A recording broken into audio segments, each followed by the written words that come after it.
camp such as Petosega on a beautiful sandy beach certainly invites swimming and water-related activities, but it also demands utmost safety. With this in mind, only licensed instructors are used. Each camper participating in any water-related activity must check out his tag to the out position on the board. The buddy system is used. A swimmer must hold up his buddy's hand whenever the waterfront instructor blows his whistle. As the summer progresses, competition is held between red and gray teams. Life-saving drills are in order and back to basics. Sailing is taught by a master of sailing arts. The would-be sailor learns knots and rope work so he can understand rigging and how to cast off and make landings. He must sail solo for 20 hours to receive his sailing anchor. After passing the rowing test, the younger camper is ready for canoeing. Canoeing is probably the most popular.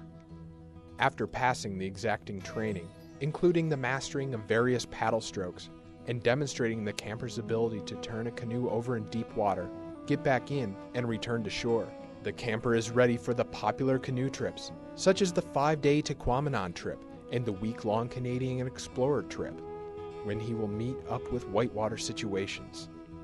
There are also junior and senior trips. Let us look at just a few of the 19 skill classes from which a camper may choose. Each class is an hour long and lasts each day for a week.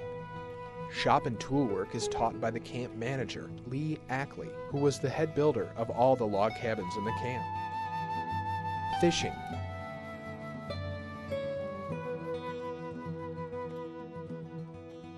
Bait casting for accuracy. Fly tying and bait marking. Nature study. Indian headdress making and costumes, necessary for completing the Indian lore requirement. Leatherwork for making belts, wallets, moccasins, and braided necklaces. Indian lore, the customs, lifestyle, sign language, beliefs, dances, and powwows. Archery for national camp archery medals. Campcraft in preparation for the campouts to come. We had Indian lore was a very special thing, as much our name was from the Indian name, which means rising sun. And that's what we were doing, raising their sons. And there were 4 steps that they learned. The first was fairly easy. Second got a little stiffer. And finally, the last one was really stiff in all the different subjects. For instance, they had to converse with me for 5 minutes in the Indian Sign Language in order to get there and build a complete outfit. Well, we had powwows every once in a while at the council meeting. Camp athletics fill the afternoons. Competition between the red and gray teams always exists throughout the camp season. The games are arranged according to the camper's age. There are 4 divisions. Awards are given to the winning team at the end of the season. Some sports include hard and soft baseball, track, and tennis. Riding was a very popular activity taught by an instructor from the bluegrass horse country of Kentucky. The camper who chose this activity rode each day in preparation for the chuck wagon trip into the outback forested country, outside camp for 4 days. The riders each cared for his steed. Way up at the very far end of what would be the airport was a big barn there. And down below was a pasture, so that's where they were. You see, when we get a student here, or a camper, and he'd gone through the most, the easier one, he learned how to canoe and he learned how to sail. We had to have something to interest the older ones.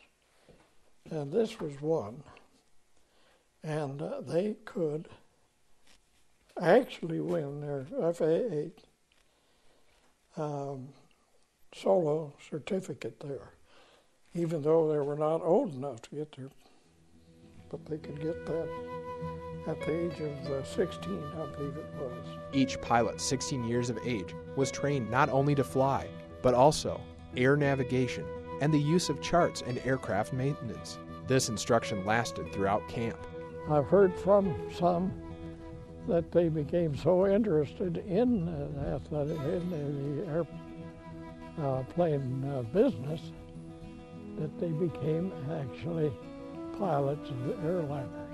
Many of our older campers were intrigued with the desire to pilot the camp's 30-foot yacht and learn navigation, so Chief, who had served in the U.S. Coast Guard, arranged for these campers to learn the art of navigation and boat handling.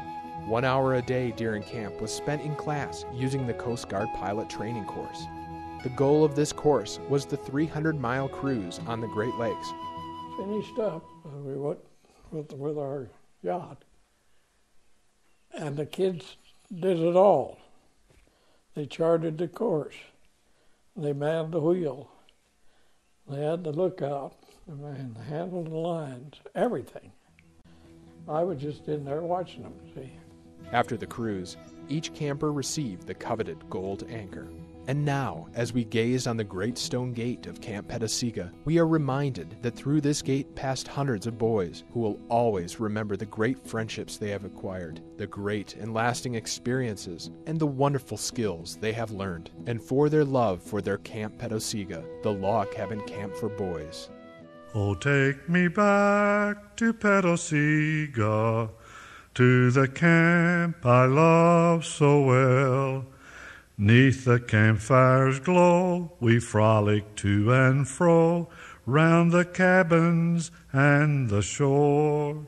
So take me back to Petosega, to the camp I love so well. All my thoughts are with my pals at Petosega, so take me back to the camp I love so well.